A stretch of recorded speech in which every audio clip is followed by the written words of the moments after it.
Thank you for joining us today for the launch of Intent on Flowering. My name is Michele Arnett. I'm Michele Vanderwal. And we're the publishers behind Rose Garden Press. And we're super excited to launch our first anthology today. In the past, we've done single authored chapbooks primarily. So this is a new thing for us. And we're very excited to be putting it out there into the world and to hear the authors read from the book today. And thank you so much to Josh Lambier for doing all of the behind the scenes work today. It's always a pleasure to work with you and a pleasure to work with WordsFest. So we appreciate it a lot. Thank you. And before I get into a little description of the chapbook itself, I wanted to read a land acknowledgement. So Rose Garden Press acknowledges that we live, work, and create on the traditional lands of the Anishinaabeg, Lenape-Wauq, and Haudenosaunee nations. We acknowledge our privilege of being able to create and celebrate our creative work in a place where historically Indigenous peoples were stripped of this right of creative and cultural expression, such as storytelling, through the residential school system, which has had lasting and ongoing effects on Indigenous peoples and has shaped the systems that we operate within. The mission of Rose Garden Press is to prioritize vulnerable expression and center the voices and moments at the periphery. And as we grow as a press, we are learning what more actionable steps look like in our work to represent Indigenous perspectives more. So thank you for listening to that. And to give a, I guess, kind of a description of the chapbook from the publisher side, and this is the chapbook right here. So instead of I guess like the more traditional way of creating an anthology. This one's a little bit different in the sense that there's no table of contents, excuse me. Instead, we decided to format the book in different sections, with each section representing a different stage in the process of flowering. However, the final section doesn't represent a resolution or a final stage of flowering. As you'll hear from the poems, flowering is kind of an ongoing, lifelong process of lifelong learning. So yeah, I just wanted to give some sort of description from our vision of what we had when we were creating the book. And Michele is going to go ahead and introduce the authors who are featured in the anthology. Yeah, we're so excited we got the chance to work with our authors. We learned so much from them and really appreciate their trust in us to publish this book. So in this anthology, we have Katie Jeresky, who is a certified nature and forest therapy guide, a certified yoga teacher, and a community herbalist. She weaves her deep connection with nature with creative expression through poetry, singing, watercolor art, photography, and crafting herbal teas. We also have Penn Kemp, who has participated in Canadian cultural life for more than 50 years, writing, editing, publishing poetry, fiction, and plays. Her first book of poetry, Bearing Down, was published by Coach House in 1972. She's since published 30 books of poetry, prose, and drama, 7 plays, and 10 CDs of spoken word, and has also edited a number of anthologies by Canadian writers. We also have Jessica Lee McMillan, who is a legal worker, educator, and Simon Fraser University's writer's studio graduate with a Master's of English. You can read her in the Humber Literary Review, Train Poetry Journal, Pinhole Poetry, Crab Creek Review, and others. She lives on the lands of the Halkomelem speaking peoples, which is also known as Westminster, BC, with her little family and large dog. Please help us to warmly welcome our authors to the stage.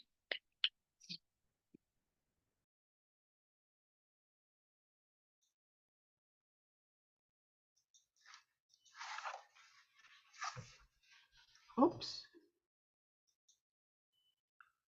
There I am. Hello, I'm so happy to be with you and to read from this darling little anthology. It has the most beautiful paper that is almost like silk.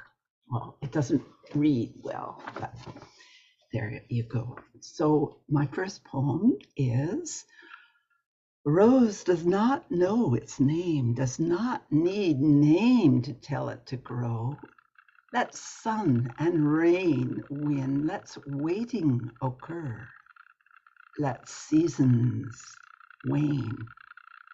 Let's go when it's time, knows it's time, knows now, and how to lose.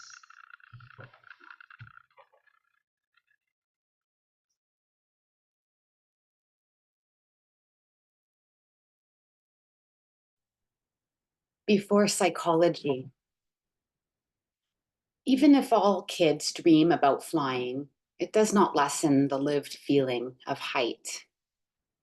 I did not take off in the regular fashion. I ran and simply lifted my knees, like wheels on the runway. No physics of weight and thrust. My mechanism worked on levitation alone. I ran across the uneven grass in front of the horse fence and mounted a vertical to the cedar where our cats would get stuck. With the ease of the pastoral, I lifted. Of course, I tried it out the next morning and returned to the house with green knees. I am still half convinced the universe conspired to give me a window of ability, and I just did not get enough speed. Belief. Your psychology is the size of your fears. And dreams about flying are grounded in psychoanalyzed claims of escape.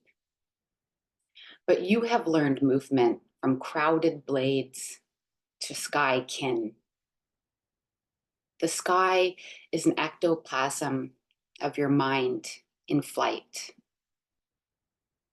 Before psychology, I thanked my green knees, the soft landing. I had become the torque and rumble before liftoff.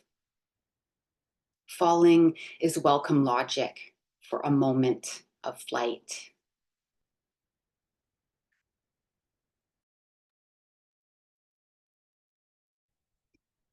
Wild curiosity. The ancient trees stand tall, holding sacred, quiet space. The bird song whispers softly to my soul as the earth nourishes and heals my aching body. The wind blows away my worries and doubts. The drum of the woodpecker echoes in my heart. I feel a subtle pulse beneath my feet. I embrace stillness, the unknown and unexplored shadows as I search for my inner compass. I sing the mystical primal calls of the coyote, tenderly holding love and gratitude for Mother Earth. The bugs buzz, a symphony for my ears, as I gracefully walk where mosses and mushrooms grow. Feeling peace in the forests, rivers, and meadow. The butterfly awakens something within me. The river carries away the sorrow that's uncovered. The sweet smell of pine and spruce fill my lungs as the sun's rays dance across my face. May my wild curiosity grow and grow. The heart of the rose is lost in the naming. No intervention needed.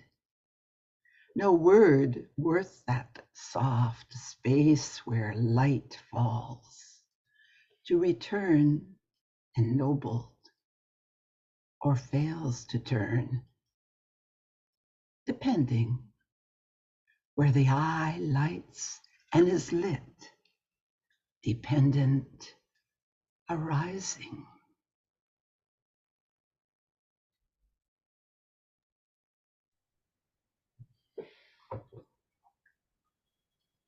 Semitones.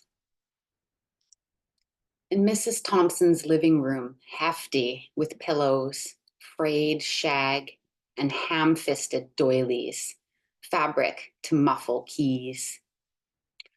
I could not think in 7 octaves or breathe through theory books with ropes of notes closing in. Waiting to be picked up, I'd play memory with her daughter my age.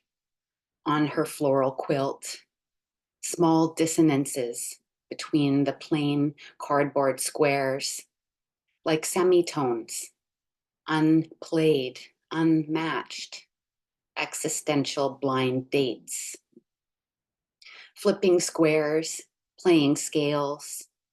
I could have nailed more recitals, poised on middle C. But I quit piano to reteach my fingers, to read the intervals and intuit a grander scheme.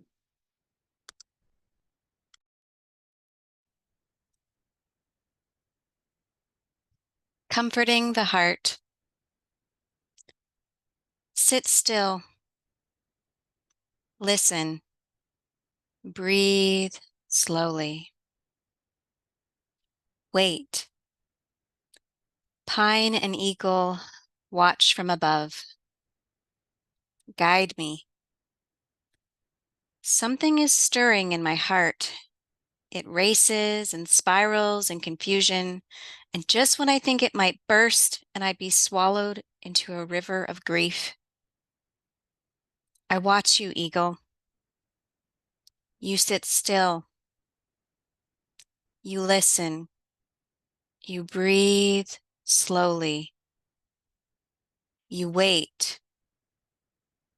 I watch the gentle sway of the pine in which you perch, and I sway in unison, a gentle rocking. Then I watch you, pine. You sit still. You listen. You breathe slowly. You wait. My heart knows in this moment I can release.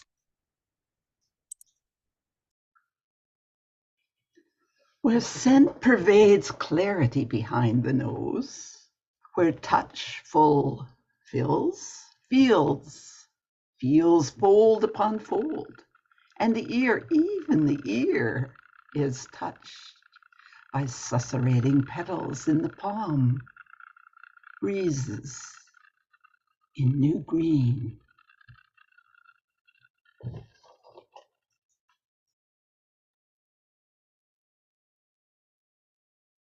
This poem's titled Décollage, which is French for take off, lift off, or the reverse of collage. After takeoff, sharing the moon's aerial view cannot be understood by altitude. Unstuck by moon-dipped rhythm in gentle counterpoise, pulled of seams, you were undressed from your rooms, your suit, brownless and dizzy, heat-stripped to a beating center, holding the fragments of psychic glue, revealing old print under torn wallpaper, found poetry spelling new words, text shrapnel, like starlight transmission breaking through from the past to the future. When you excavate your life, have you lost its original image or multiplied its infinity? When you take off into space, you lift a body from earthly possession, anchorless and at the hem of space, a new crossing that renovates, leaving the rocket walls in shambles, drifting in a reverie cage.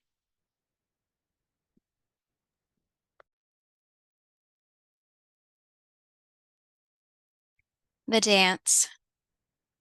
Darkness is peaceful sleep before waking to nourishing sunlight. At the dawn, the bird sings a melody for the forest to dance. Joy, romance, and melancholy, always constant, always changing, illuminating and mysterious. The flora rises with the sun, bending, twisting, reaching, and opening. The orchestrated movement of a single ray of light plays out on the forest floor through the canopy. It began with pine gracefully swaying in the breeze, tickling the nearby hemlock, who fluttered the maple branches as keys on a piano. Opening a window, the light falling down onto a moss-covered log, soaking in a brief moment of warmth. As the saplings stand among giants with shadows, closing, resting, shivering, and waiting. As the light fades into darkness, the bird sings her final note. Quiet settles over the forest as the moon shines a spotlight. First, shadow takes a bow to reveal a golden pink sunset, and then the light to reveal a glimmering star-filled sky. A dance between shadow and light.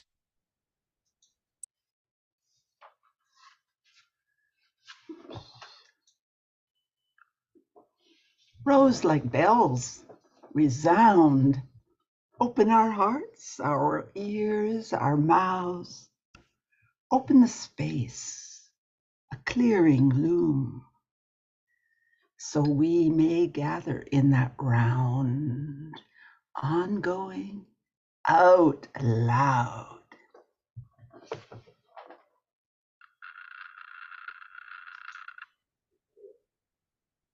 Syllogistic. In the mirror, your body is outside of you, in the back of the room. You are in the world, a superposition of migrant forms. You are shifting vowels in a galaxy of words. A child in the mother, an agent of Anthropocene, a motherless mother, a god called by disease. You are that which you exceed. Be invisible to exist in all of this. Sit in the dark to see stars. Imagine in your bone a light congregation holding you in pinholes.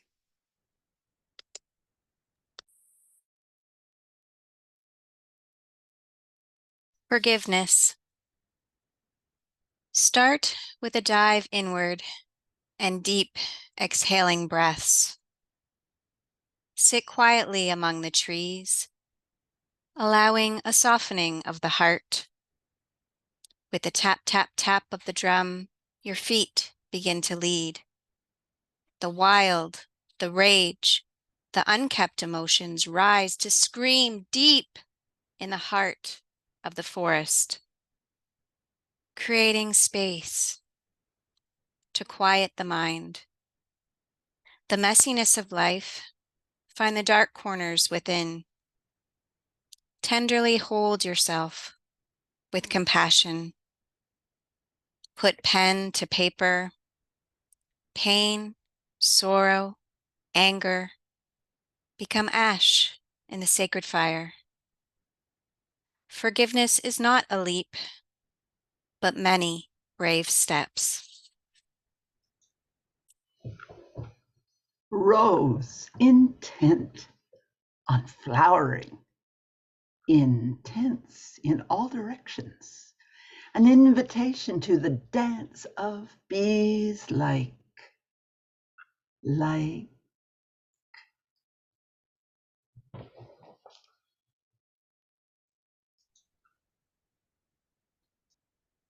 Suburban Gothic.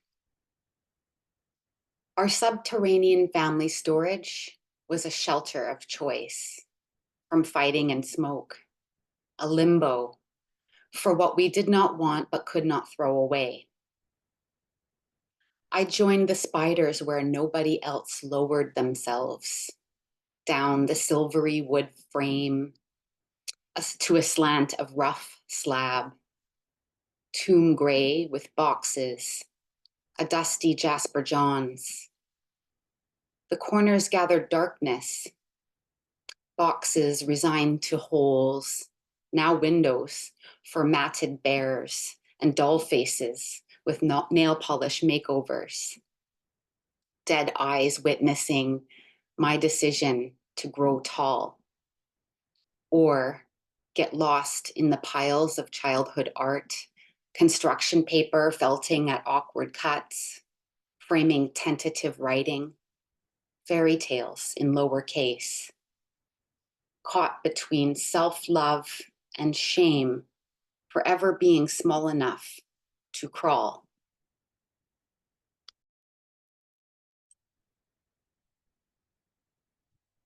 Pilgrimage to compassion.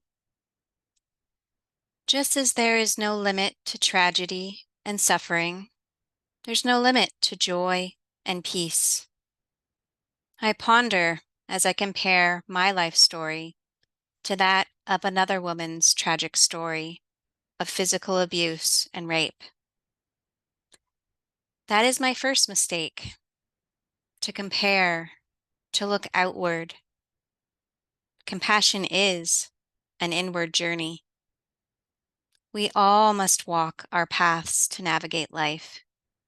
Each life, each path is a unique journey to reach understanding beyond the horizon.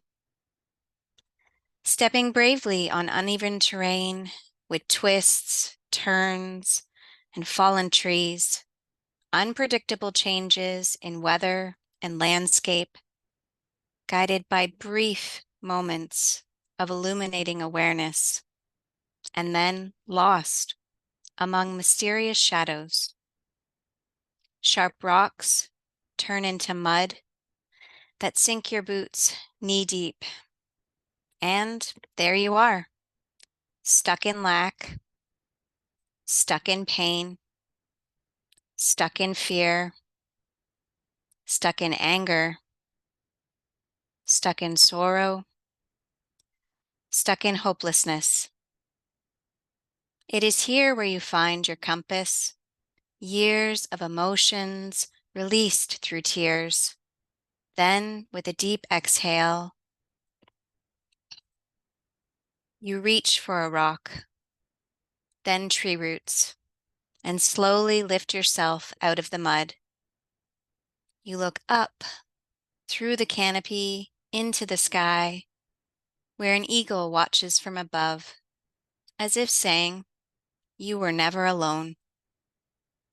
Before taking a mighty leap from a pine tree and gracefully flying away. This is but one day on the pilgrimage to compassion.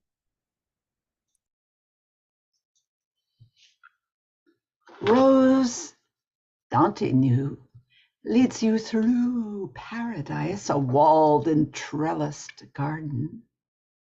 I thrive on you, Rose. Your word, arousal. From earth up you rose, and still you spring.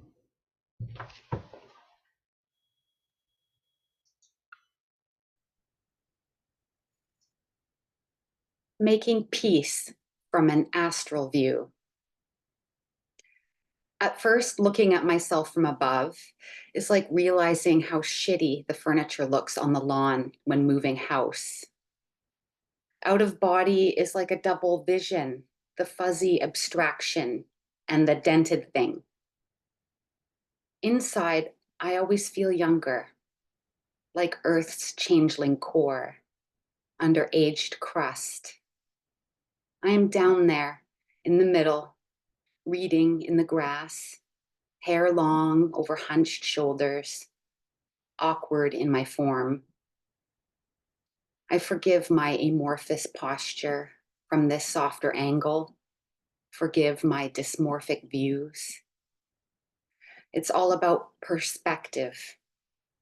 Outside of former selves, bodies are old addresses, sloughed by heat cells that move through.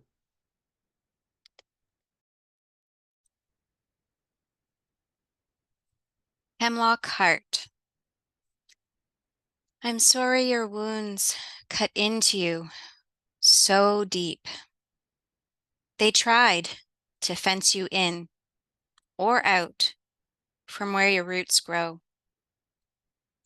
The scars you bear didn't make you ugly, nor did they dim your grace, your strength. In spite of these wounds, you grew to meet someone who cut the metal chains that tugged at your heart for so long. Like a sliver now removed, forming scars across your body. Time passed, these wounds are healed.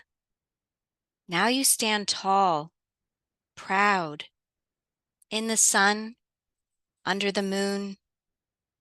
Ancient healing wisdom lovingly transforms you, finding refuge within the darkness of winter. Your peaceful presence shines from within, compassion for all beings, strength, grace, and perseverance. In the blink of a lifetime, they were but merely a scratch, an itch for a while on a hemlock's heart.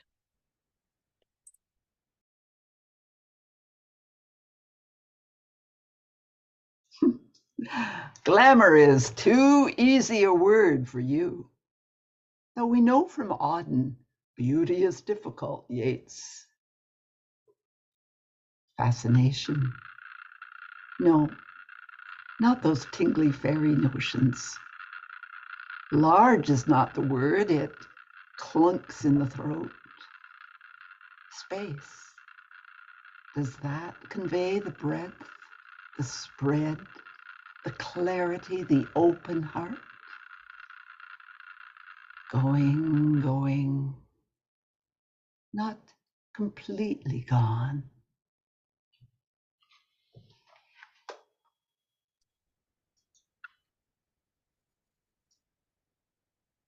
How to scale a wall. Imagine where you will put your feet. Make stairs with your eyes. Take out fences. Trust depth perception, not weight. Think with spine, not brain. Give your mind a running start. Everything shrinks as you step back. Move forward and trust you will metabolize the climb. Gain speed as you pedal up instinct. Reach higher than mortar and stone.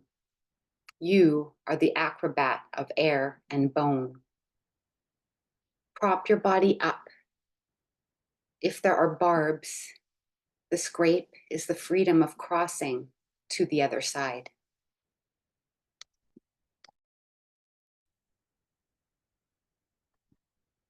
I have no roots. I have no roots that stretch deep into the earth. My feet unbound, free to dance in Sister River.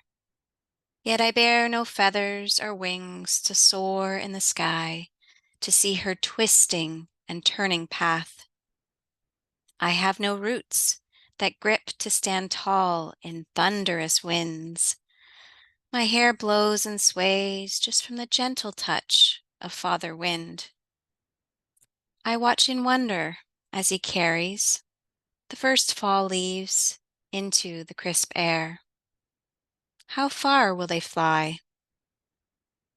I have no roots like a mighty oak tree, yet we breathe the same air. We drink the same water. We sway in the same wind. We are bound to the same earth. I have no roots, yet we are connected. I have no roots, yet our DNA is almost identical. I have no roots. I am the tree, and the tree is me.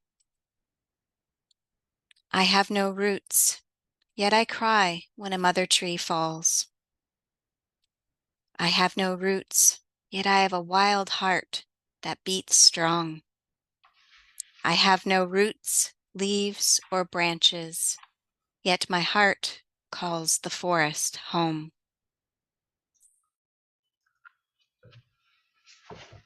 I have designs on you, but who can compare? You are the stuff of poetry, stuffed to gills with meaning and metaphor I cannot evade. Your literature litters my mind. Petals drop more easily after rain. Naming the rose is to say, hello, namaskar. I greet the deity within you, the one that lives ever and always at center.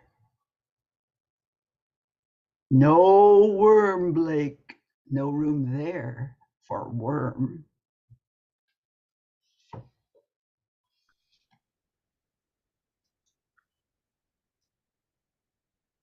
Shell, I'm starting with an epigraph. To go in and come out are never symmetrical images. Gaston Bachelard. My shape was the first rewrite, the middle thin, the conch of hip. My body was of borrowed images, burrowed in the skull of ideal forms, until I swelled and broke, rewrote the husk from inside out, only to outlive the form, now artifact of evaporated tide. As rose petals dry, fly from the hip, I breeze a worn threshold, unseated. As a hollow will flower curves into desire lines. My carriage edits a rough draft.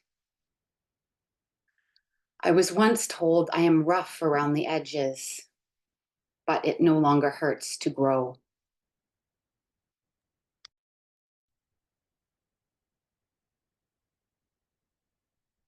In the heart of the forest, be still like the moss, elegant like the wildflowers, fragile like the snail shell, soft like the feather. Be generous like the maple trees, majestic like the great blue heron, determined like the saplings, elusive like the deer. Be strong like the boulder, nourishing like the sun, watchful like the bald eagle, peaceful like the swaying pines. Be joyful like the songbirds, mysterious like the coyote, hopeful like the paper birch, mighty like the old oaks. Be free like the raging river, healing like the sacred cedar, slow like the decaying log, loving like the earth. Be playful like the chickadees, sweet like the cherry trees, magical like the fairies, graceful like the hemlock tree. Be.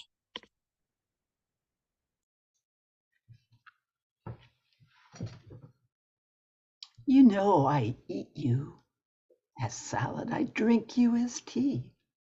I mount you in books and I dry you in glass jar in open bowl. What is released when I rub dry petals?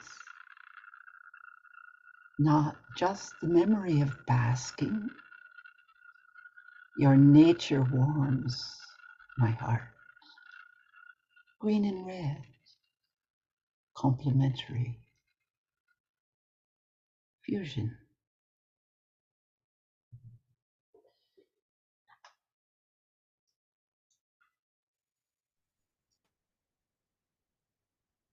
Whose body is it? A potted plant allegedly keeps the floor dirt-free, like how I imagined my body, free from soil, diminutive in the room, ontologically discreet and groomed, odorless with barrier skin, like rooms and shelves armed with filters and bleach. But the pot and walls mold. The shelves are fiberboard entropy. And I, the secret co-host of fruiting bodies that seed, weave, proliferate, and decompose. A kiss of cells in dripping mesh, pruned apart by taxonomy. In shared immunity, we sleep in sebum perfume, sachet peppering our dreaming heads, eyelashes on the wind, chlorophyll bodies in our animal bellies. I host microflora of give and take. With each step, shed bacterial switchboards.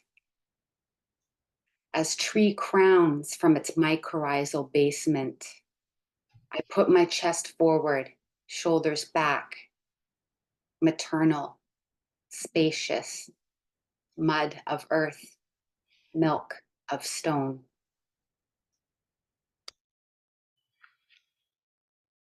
Nothing protects you from 5 p.m. dusk. Deer enter the garden early evening. A buck and doe eat outer petals, leaving a calyx of strewn sepals. Morphologically, sepals and petals are modified leaves. Calyx and corolla, the outer whorls of flower. Who knows what decides which to become and when? Expansion from one to many. Who can ignore your scarlet gaze, white panache, tantalizing taunt of gold? The blue lack, the black surprise. But red first, red last.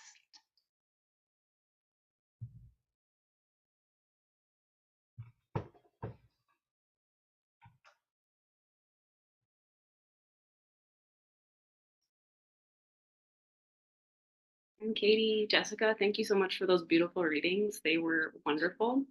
We also just wanted to say another thank you to Josh for helping us organize this event and holding space for us to launch this anthology. We also wanted to thank the Ontario Arts Council for supporting us with this project. And of course, thank you to everyone who came out to this event today. We really appreciate your support and your kind words, wherever you're tuning in from. And thank you to everyone who supported us so far too by purchasing a chapbook. We also have copies available on our website still. And last but not least, if anyone has any questions, we'll be taking questions now. So we'll take a look in the Q&A here. So the first question we have from Susan, for anyone to answer, is what drew you to the poetry path originally? Is there someone who wants to answer that one? I'm happy to go. I wrote my first poem, I think, when I was around the age of 11 or 12. And for me, it was processing grief, and it was a way to express it in a different form, and also honoring the person that had passed. So that's kind of been my journey. Moving forward is a very healing tool for me. And by sharing my poetry, I hope that it also provides healing and inspiration for others. Thank you for that. Is there anyone else who wanted to answer that question? I think for myself, it would probably start with William Blake. I was kind of cheering with Penn's cheeky last lines there about Blake. I was given Songs of Innocence and Experience by a literature teacher in high school. And she said that I was a mystic like Blake. And I thought, oh, what does that mean? But sometimes you just need those words from someone who sees you. And I wrote a lot of really bad poetry, but that's where it started. Yeah, I think for me it came from an Irish grandmother who taught me to see fairies and elves in the garden and had a magical, that Irish lilt that I fall for every time, and the gift of the language. But it's moving for me. It's trying to articulate the oracular, trying to articulate that which has not been articulated to. So as a little girl, I was really keen on understanding the language of trees and of the birds. I was convinced that I would soon, if I listened hard enough, be able to interpret what they were saying to each other as in poetry. I love that. Mhm. So another question for you, Penn, is did you find inspiration from other poets when exploring the rose? Well, yes, in this section, there are a few associations. Well, one is to Blake, as Jessica mentioned, no worm there. The worm in the rose, thou art sick, rose. The other is Auden saying to Yeats, beauty is difficult. And yeah, the trope of the troubadours declaiming the rose, the the romance of the rose, that medieval first novel. So it's just such, and Dante entering paradise through the center of the rose. It's just so symbolic.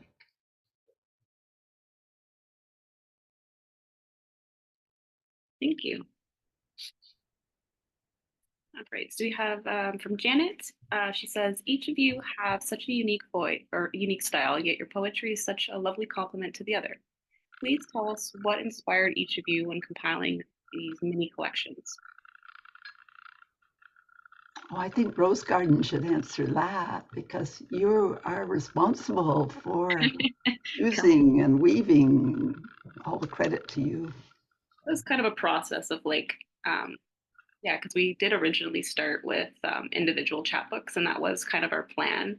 But we kind of moved to the anthology matter because we really like to weave these voices and find kind of the connections and the collective sort of experiences of authors. So yeah, it was kind of fun just to find those connections and weave them together. I don't know if you have anything you'd like to add on that too. A lot more connections came up in the readings, didn't you find? I found that Definitely. more than in just in reading the book, but in hearing the words, there was a lot. For sure. It's a new way to collaborate for me. It was fun. It's really beautiful. The reading was really great.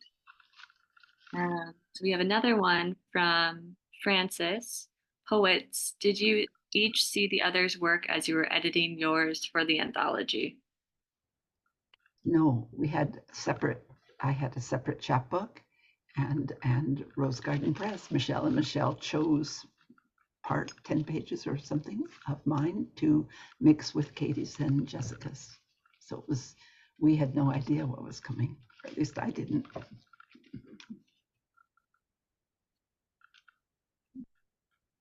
From Nick, we have, how did you divide the labor? You read in cycles of threes. Did you write a poem like that, or did you each write something longer and then chop it up, remix it? Describe the arrangement process. Yeah, we each wrote something longer. And Rose Garden Press with their little scissors chopped up the rose.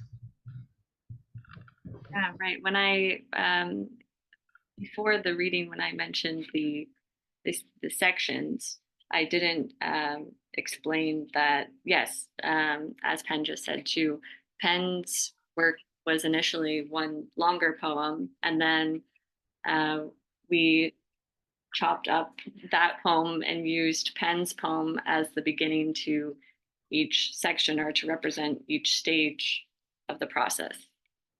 Scattering of rose petals. That's right. Yeah. There you go. I like that. And then there's one other question. I think we missed one in here. Let's see. Oh, I think we kind of answered this one already, but I'll read it. I have such admiration for collaborative work. How did you find each other? How did the idea of the anthology come about? Can you tell us the story of how the chapbook happened? So yeah, I think we answered that one. But there is an interesting history, because I didn't remember Katie. But Katie, tell us how we met.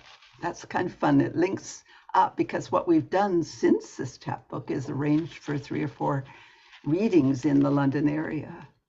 And if you're in London, we invite you to read Among the Alpacas, On a Forest Walk, or In a Tropical Greenhouse, all coming up. But Katie, tell us how we met. Yeah, Penn and I met many years ago, back in 2011. And I had connected with Penn to open up a celebration forest that I had created in partnership with Reforest London. And so it's a celebration forest where people can plant trees in memory or in celebration. And I knew that Penn had this beautiful and deep, rich connection with nature, and also that restorative part of stewarding nature. And so invited her to open up the celebration forest with a beautiful poetry reading. And I've just been a real fan of your work, Penn, after all these years. And it is a true honor to have, as being a new and emerging poet, to have my poetry alongside in such a beautifully bound book by Rose Garden Press. So it's just, I feel like we've come full circle after all of these years together. So So it's much been fun, truly and still lovely. focusing on nature, because it was my work. And whenever I will still read that poem for you when we read together in London and environs. But I wanted to wish everybody a very happy Lunar New Year. And the Chinese and the Tibetans all wear red, so I'm wearing red. And it was the last, red first, red last. So it was perfect for the Lunar New Year of the wood dragon. And the wood dragon represents earth and green and inspiration and new birth and spring. So in lucky Ontario for right now, we are in this sort of fall spring of flowering. So may the wood dragon be with you all year long. Thank you, Penn. And I think that's, I think that's all of our questions, unless there's any other questions coming in. Lovely to see, but to see the names of so many friends from coast to coast. Really fun. And thank you again, Michele and Michele, for shepherding this, for pruning the rose. Oh, our pleasure. Thank you. I'm afraid those metaphors are going to go on and on. They're welcome metaphors. Yeah. And thank you to the poets from BC that got up at 9:30 or got dressed or no, I guess you don't have to get dressed. You could just, your voices were heard. Great. Okay, well, thanks everyone for joining us again. And thank you to Josh, and thank you to all of the authors. That was a great way to start a Saturday. And thank you so much for your words. Oh, thank you. And Josh tells us that not only was it live streamed, but the recording will be available. He'll post it on the Facebook and probably, yeah. So, bye. Have a great day, everyone. Thanks for joining. Happy Rose.